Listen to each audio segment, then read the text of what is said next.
Hello, Gradeup community. Good evening. Welcome to Daily Vocab and Grammar, Part 9. And I'm Pranshu Gautam, your VRC mentor, and I'm back with your daily dose of vocabulary. Okay, so let's get started with the session. Yeah, so the first question goes like this. Which of the following are the respective meanings of sit tight and foot in his mouth? Okay. So I have given you two phrases here, idioms. I mean, sit tight and foot in mouth, and you have to tell me that uh, which of these four options contain the meaning of these two words. So first, be parsimonious. Be parsimonious, comma. Say something to change it in the next day. B. Be insightful, comma. Fight against prejudice. C. Be stubborn, comma. Be prejudiced. D. Remain firm in your position, comma. Say something that you regret.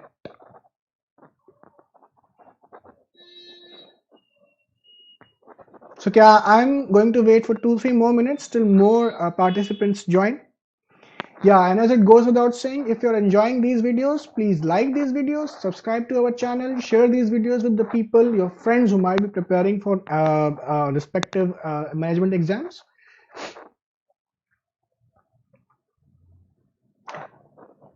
Okay, so let me repeat the question again. Which of the following are the respective meanings of sit tight and foot in his mouth? A. Be parsimonious, comma, say something to change it in the next day. B. Be insightful, comma, fight against prejudice. C. Be stubborn, comma, be prejudiced. And D. Remain firm in your position, comma, say something you regret. Okay. So let me start taking the answers now. Here we go.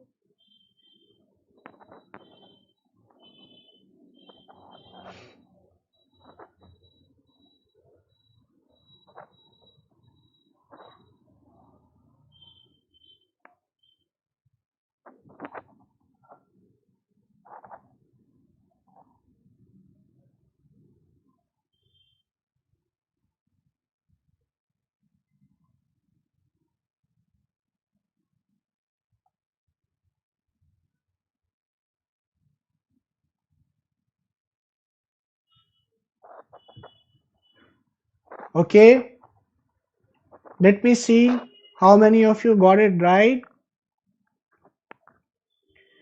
Wow, so almost everyone got it right. The answer is D.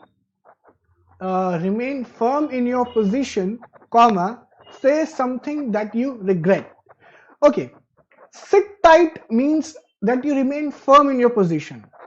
For example, my father advised me to sit tight and wait for the results first. So he wants me to first be patient, wait for the results, and then take the next move. So that is the meaning of sit tight. Foot in his mouth mean, you say something that you regret later on. For example, I took my foot in my mouth when I realized that I have disclosed her age in front of everyone. I have disclosed her real age in front of anyone. No offense, just an example sentence. So that is the meaning of foot in his mouth. Say something that you regret later on. So yeah, D is the correct answer. C, be stubborn, be prejudiced, no. B, be insightful, comma, fight against prejudice, no. A, be parsimonious, comma, say something to change it in the next day. No, it's not a foot in his mouth. A better phrase for it could be fickle-minded. I mean, you are not clear about what you want to say, what you want to do. You say something one day and you change it on the other day, on the next day. So that could imply say something to change it in the next day. So even A can be negated. So yeah, D for Delhi is the answer. Next question. Good evening. Good evening. Yeah, I'm going to tell you what is the meaning of parsimonious. I didn't tell you because I have a question which contains this verb. So I would like to tell the meaning in that question. Else, you would be able to answer that question easily. Second, which of the following scenarios represent getting out from down under? I think this thing down under should give you some sort of hint to get out from down under. A. Australia beating England 4-0 in the Ashes series. B. Manchester United beating Sunderland 3-1. C. Zlatan Ibrahimovic. He happens to be my favorite footballer. Just a side note. Zlatan Ibrahimovic giving it back to Pep Guardiola by scoring twice against the Letters team. And D. India beating Australia from a follow-on in 2001. This was a legendary match. It was played in Eden Gardens, where VVS Lakshman scored 281. Anyways, so you have to tell me that which of these scenarios represent getting out from down under.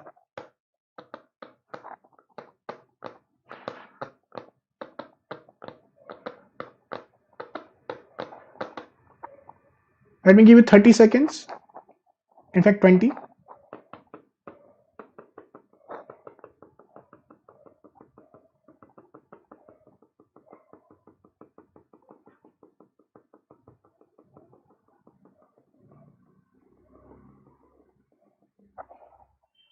All right, time is over. I am taking the answers now.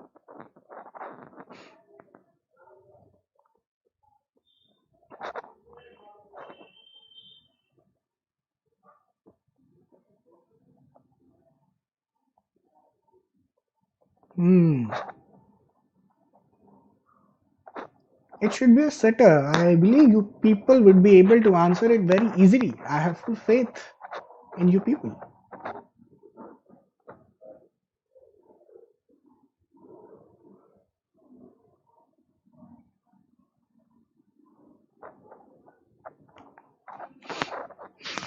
All right, let me see. Uh-oh.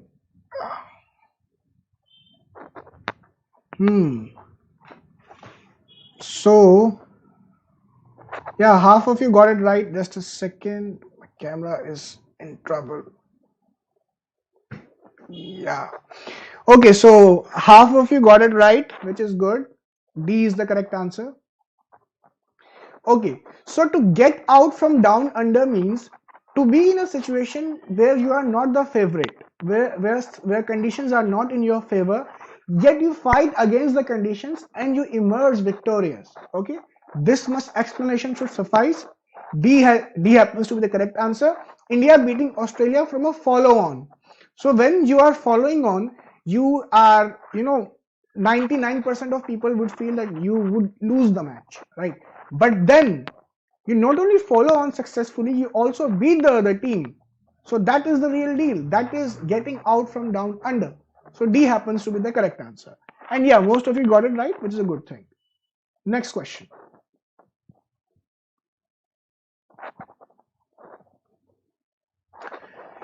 Find the sentence where the word stagger is not used in right sense. A. House staggered to his feet after his knee surgery. It's House is the name of a person here, okay? I know you know it. I'm just clarifying it. B. House was staggered when he found that it was 6 o'clock. C. The New Year parties put out a strictly no stagger entry allowed board outside to avoid safety issues. And D. He was in for a staggering surprise on his birthday. Okay, take 20 seconds to think about it.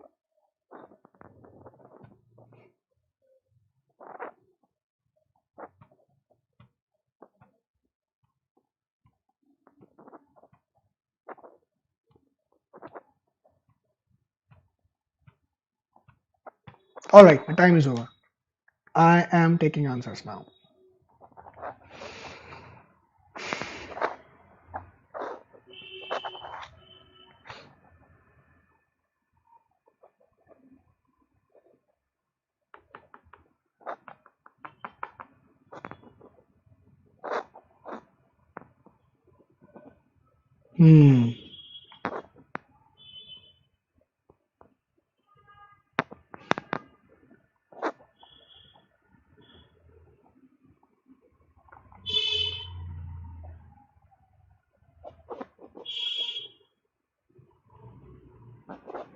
Okay, here we go.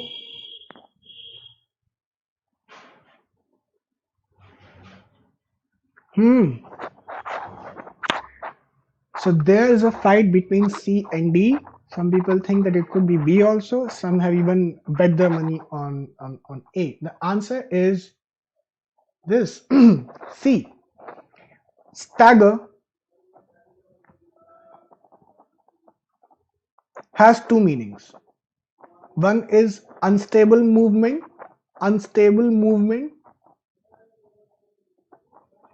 and second is astonishing or surprising. A. How staggered to his feet after his knee surgery. So it means that he was not able to walk properly. Unstable movement. I can negate it. B. House was staggered when he found that it was 6 o'clock. So he was astonished. He was surprised. So yeah, even this is correct. So I can negate it. C. The New Year's parties put out a strictly no stagger entry allowed board outside to avoid safety issues. The correct phrase is no stag entry. No stag entry. No stag entry. Okay. Stag means someone who is single. I mean, he's not having a partner. So some pubs, they do put out this notice that a person who is not having a partner, he won't be allowed to enter inside. So yeah, C happens to be the correct answer because it is wrong. D. He was in for a staggering surprise, astonishing surprise on his birthday. So again, it is correct. So C is the correct answer. Next question. And yeah, please don't forget to like the videos, comment on them, share these videos with the people who will be preparing for the exams, and yes, subscribe to our channels. Next. In the given statement, a contextual usage of the word printed in bold is provided. Yeah, stumbled. Devashish, you are right. It means stumble. Okay, so anyways, in the given statement, a contextual usage of the word printed in bold is provided. Pick the word from the given alternatives that is the most inappropriate in the given context. Parsimonious. The evidence was constructed from very parsimonious scraps of information. A. Frugal, B. Penurious, C. Thrifty, and D. Altruistic. Frugal, penurious, thrifty, and altruistic. I'm going to give you 20 seconds for it.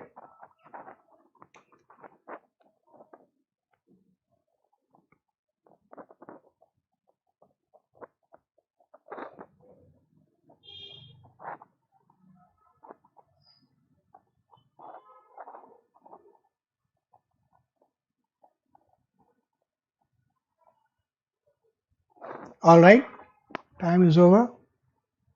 Here you go.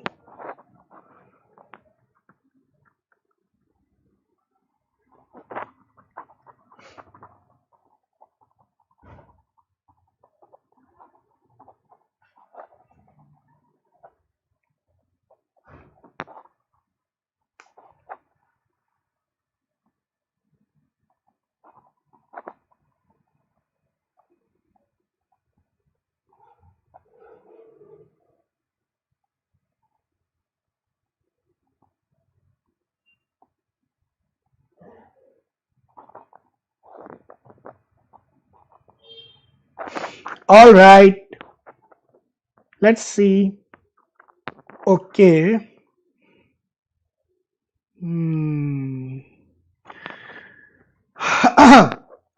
Parsimonious means frugal. Someone who is not willing to spend money. That's parsimonious. Okay. So frugal, thrifty, both these words mean the same. Someone who's not willing to, spend a lot of money. And penurious, and there is one more word for it. Impecunious. So impecunious and penurious means, someone who does not have much money, right? And that's why he's not able to spend it. So frugal, thrifty, and penurious, miser. So these three words and impecunious, these four words can be put in the same neighborhood. The answer is D, altruistic. Altruistic means selfless. Someone who does not think about himself, is always thinking about others. Yeah? So yeah, I mean, it's the most inappropriate.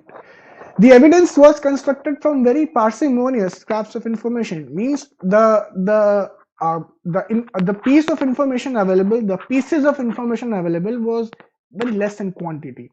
Yet they used that limited quantity of information to build the whole evidence. Right? That is the meaning of this sentence. Okay, next question.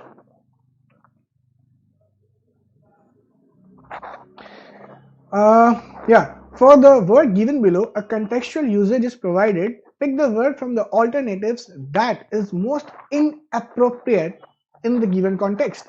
Disuse. Some words fall into disuse as technology makes objects obsolete. Okay.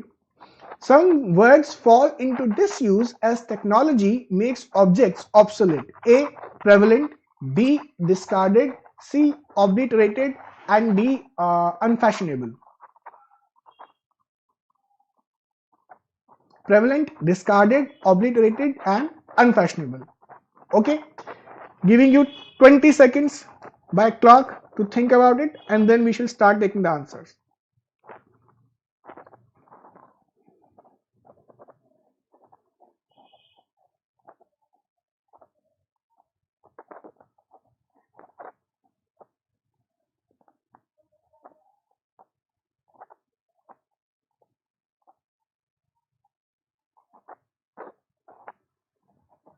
Yes, the word is disuse. Yes. I underlined it also, no? Disuse. Okay, the time is over. Let me take the answers now.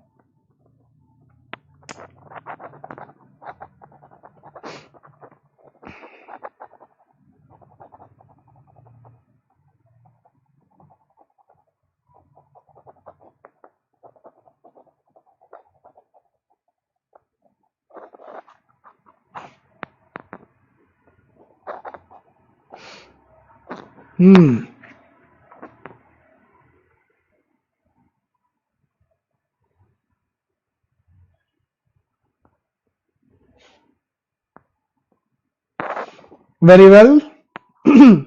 Let's see. You all got it right. Okay. Okay. Most of the people think it's A, which happens to be the right answer. But some people think that it could be B, some think it could be C, some think it could be D also. Okay. Some words fall into disuse as technology makes objects obsolete. So obsolete means which becomes old, which becomes which becomes outdated, basically, which becomes outdated. So this word disuse should have a meaning close to what obsolete means, right? So disuse means discarded. Disuse means discarded. Some words fall into they are being discarded. They become unfashionable. Okay. So B or D are the exact synonyms of disuse. So they can be negated. Obliterate means to destroy. To destroy completely. To destroy completely. For example, I can say that I obliterated my painful memories, right? So I completely destroyed and wiped out. Yes, wipe out. I completely wiped out my painful memories, right? So yeah, it is, it goes towards the extreme of it, but then, it still isn't that category: discarded, unfashionable, destroyed, wiped out, right? The answer is A, prevalent. I mean, the prevalent conditions means the ongoing conditions, right? So it actually is the opposite of disuse. If something is prevalent, it means it is in use, it is into popular use, right? So yeah, it is the correct answer. Let me show the leaderboard.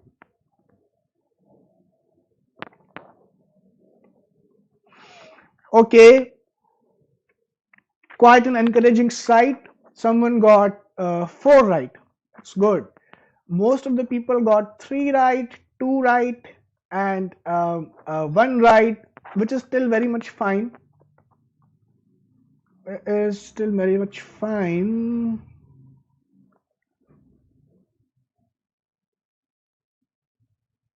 Okay, next question.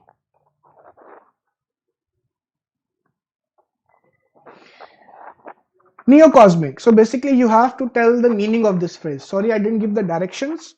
I'm just telling you right now. You have to tell the meaning of this phrase. A. Related to the present known world and races. B. Belonging to old medieval period. C. A new form of Darwin's theory. And D. A new scientific direction to linguistics. A. Related to the present unknown world and races. B. Belonging to old medieval period. C. A new form of Darwin's theory. And D. A new scientific direction to linguistics.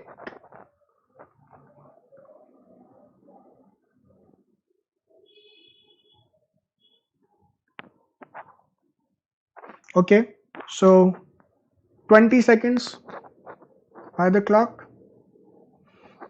From tomorrow onwards, I'm going to reduce this time. I'm going to make it 15 because all of you are performing exceptionally well.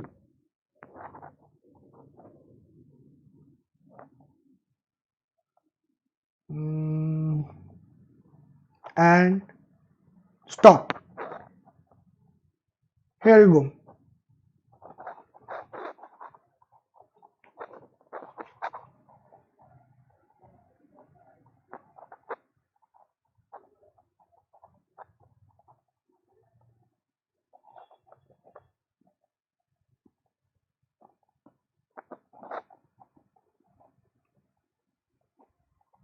Neocosmic.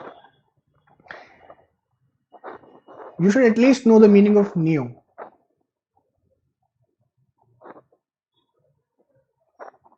I mean, this is the least I expect you people to be knowing. Let's see. Great. Almost half of you got it right, which is a good sight. Neo means new. Neo means new. Neo cinema means the cinema of contemporary times, of the ongoing times. Neolithic age. So neo means new. So which implies that B could be easily negated, right?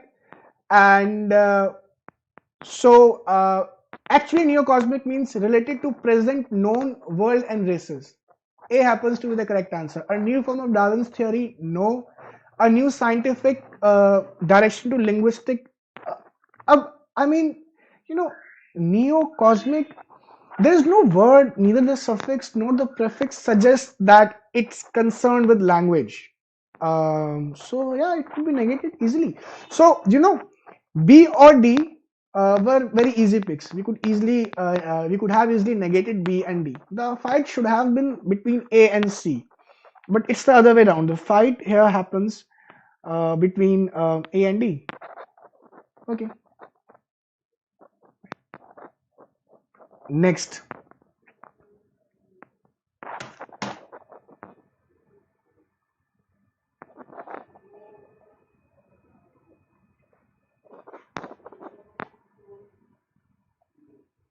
Yeah. Someone has sent some smileys. I don't know why. Valuetudinarian. Valuetudinarian. Valuetudinarian. A person who's always positive about life. Okay. Okay. B. Something of equal value. C. The process of knowing. Or D. A person who is unduly anxious about his health, not their health, his health. Okay. 20 seconds by the clock.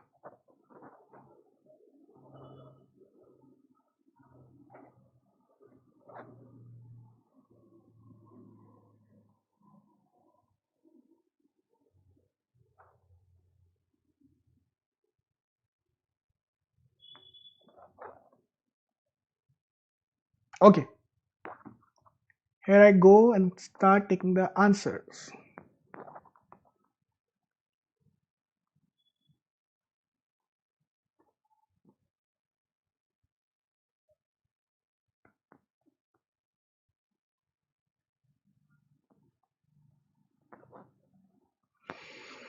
Hmm. Valetudinarian. Difficult to pronounce. Okay. Last 10 seconds.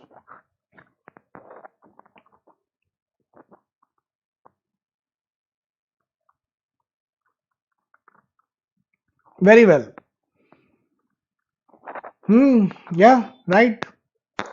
D is the answer. A person who is unduly anxious about his health. There is one more word for it. Hypochondria. Such a person is known as hypochondriac. He's always so anxious about his health. I mean, if his chest starts paining, maybe because of a muscular strain, he'll go to a doctor and say, I want my ECG done. There's some problem with my heart. And if the doctor says that, no, your heart is perfect, then there's some problem with my kidney. I mean, he's that sort of person. He thinks that something's wrong with him. So, yeah, D is the answer. Next.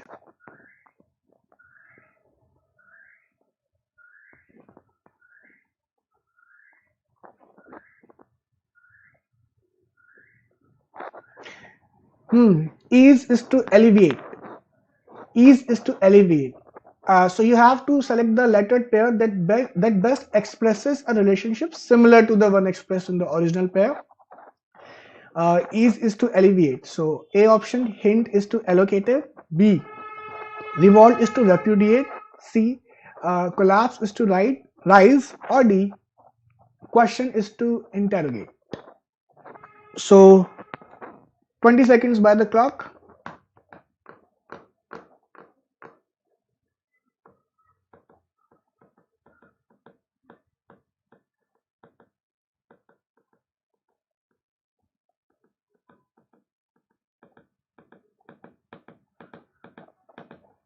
Okay, here I go.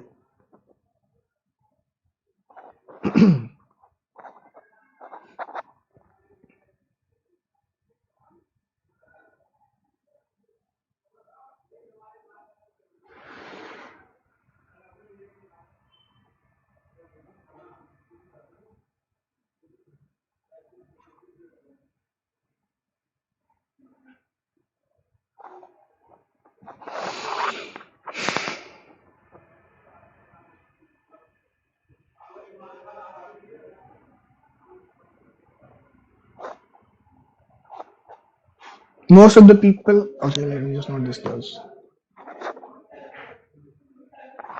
All right. Yes, D is the answer. Question is to interrogate. C, ease out means to provide relief. Alleviate is, ease is to alleviate. Alleviate is pertains to a higher degree. I mean, ease is a, let's say, a mild word. Alleviate is a stronger word. Ease is a mild word. Alleviate is a stronger word, right? So the relationship between A is to B is, I'll show the poll after two more questions. Yeah. The relationship between A and B is B is of higher degree and A is of lower degree. Right? So yeah, D is the correct answer. Question is to interrogate. So when someone starts interrogating, his questioning reaches to the level of insanity, I would say. Why B is not the answer? Because B reverses the order. Repudiate means to decline, to refuse. That is elevate. Elevate. That is elevate. Alleviate. If I alleviate you of a certain pain, I provide you relief. You are completely relaxed. If the new measures of government is alleviating the pains of the concerned people, that means those people are getting rid of that pain. The word you're talking about, to lift up, that's elevate. Elevate the position, right? Why not A? Hint means to give hint, and allocative means to distribute. I mean, to distribute what? You might you might think that, okay, basically you are thinking that hint is to provide a certain hint, and allocative means to completely distribute the entire information. No, That is levitate. That is leviate, right? Leviating means floating in air. Yeah. Allocate using hint. Now, if it had been disseminate, then I would have gone for option A. Disseminate means completely distributing. You just make sure that the information reaches every nook and corner. Allocative could be allocation of goods, allocation of resources, right? So while I am not denying that your answer is completely wrong, I'm just asking you to understand my logic. Had it been disseminate, no, I would have gone for A. Right. The question is to interrogate the correct answer. Okay. Repudiate means to decline, just talked about it, and collapse and lies we talked about. Okay. Next question. That's great. That's good, Siddharth. Yeah. So select the letter pair that best expresses the relationship similar to one expressed in the original pair. Limpid is to murky. Limpid is to murky. 20 seconds by the clock. So you are getting exactly 1 minute to answer a question, 20 seconds to think about it, and 40 seconds to go and answer it. I mean, negate the options and all that stuff.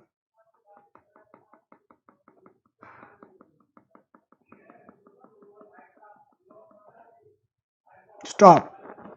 Let me take answers now.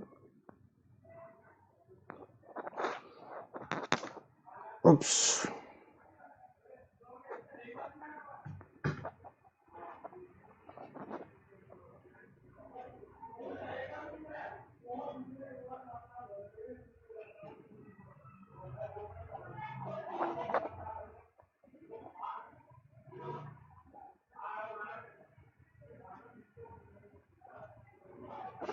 Fifteen seconds.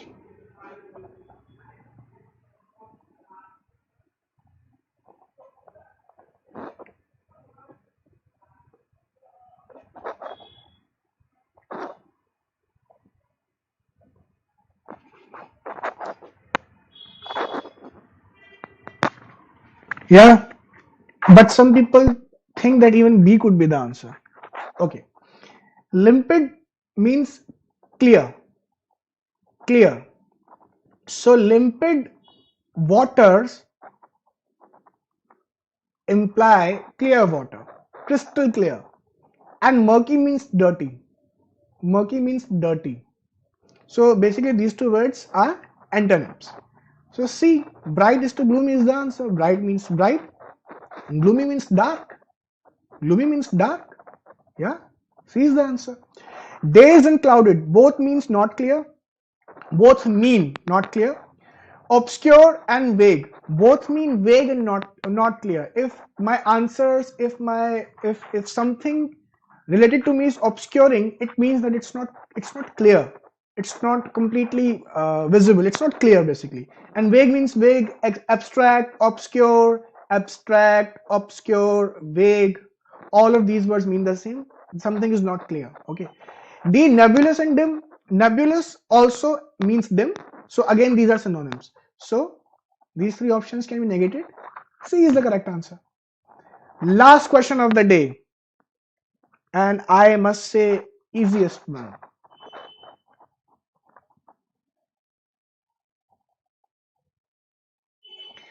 Similar again. Crime is to punishment. A, lawyer is to judge. B, court is to room. C, accused is to defendant. D, homicide is to penalty. 20 seconds.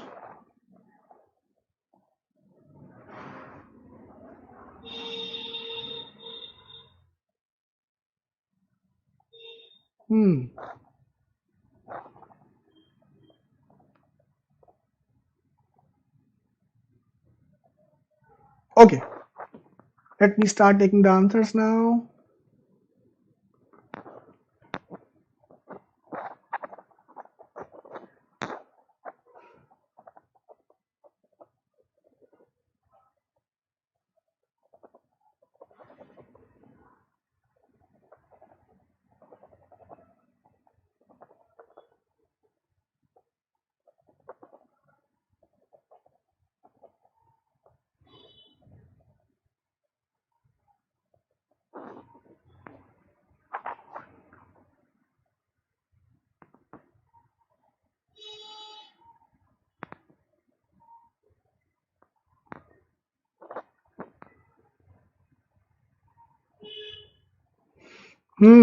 Yes, D is the correct answer.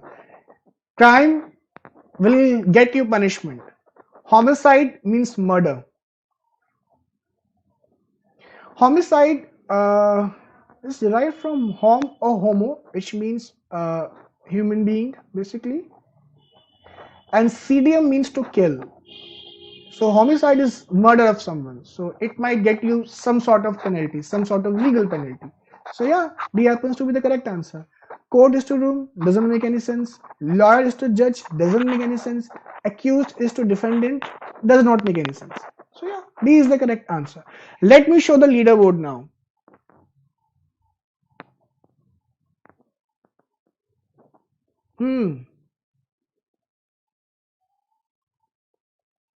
Someone was asking for it.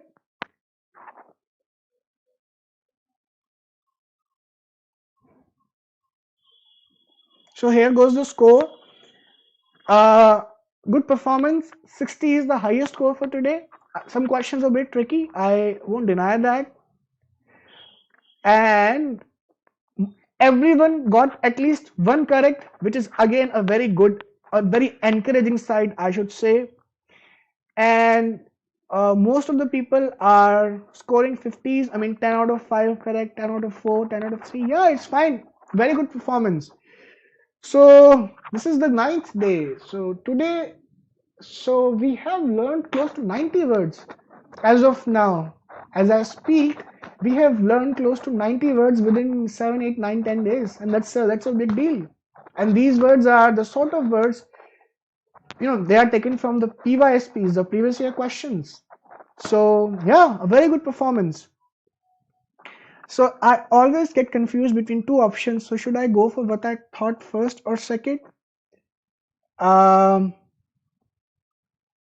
okay, see, if you're getting confused between two options, actually that's a good side. Why I'm saying that? Some people are not able to, some people stay confused between four options, right? Now in your case, you are able to completely eliminate two options. So from that point of view, it's good that you are at least clear with two options. So you have reached a state where your mind keeps on flickering between two options. This will improve with practice. For now, I should say that whatever your gut feel says, that if you feel that A makes more sense than B, just go for it. As you keep on you keep on practicing, you keep on reading articles, you keep on solving questions, you would be able to eliminate one of the two options. So I must say that you have reached a very good position, because you are at least clear with two options, that these two cannot be the answers. So yeah, the next step would be you will be able to eliminate the one out of the two. Thank you. Hello. Yeah. Anyone has any question? Any doubt?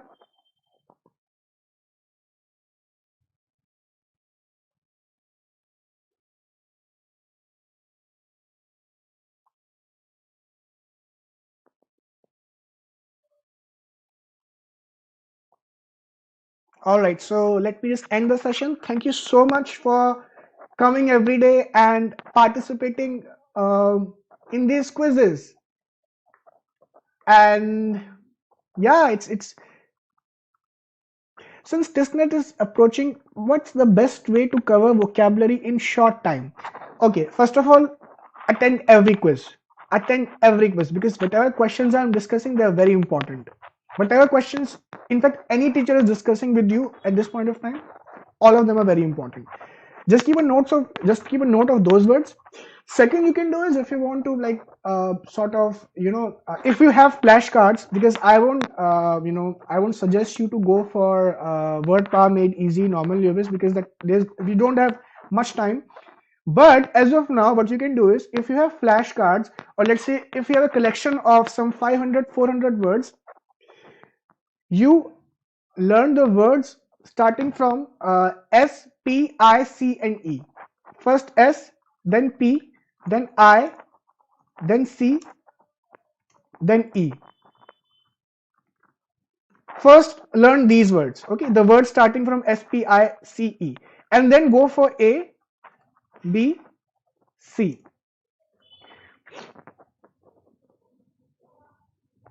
right? So I call it the spice technique. So that should help you.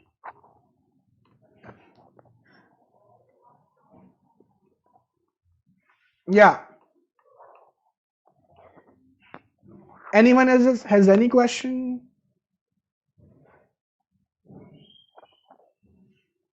The spice technique, you mean?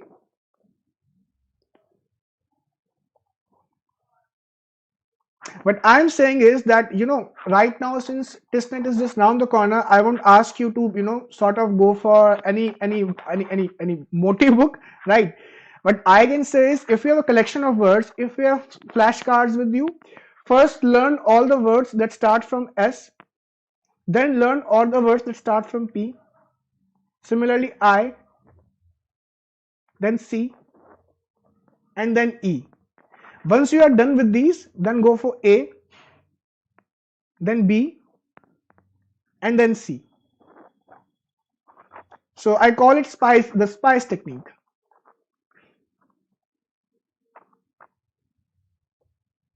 If you don't have any flashcards, you can download the word list. You can download the word list from any good site. So the popular word lists these days, they do have 500, 600 words. Just learn all the words, just learn the spice and then ABC. Then AB, C you would cover in spice, no? Just learn A and B more. Spice, then A and B. Okay? Thank you so much. Have a nice day. We shall meet tomorrow again. Bye-bye.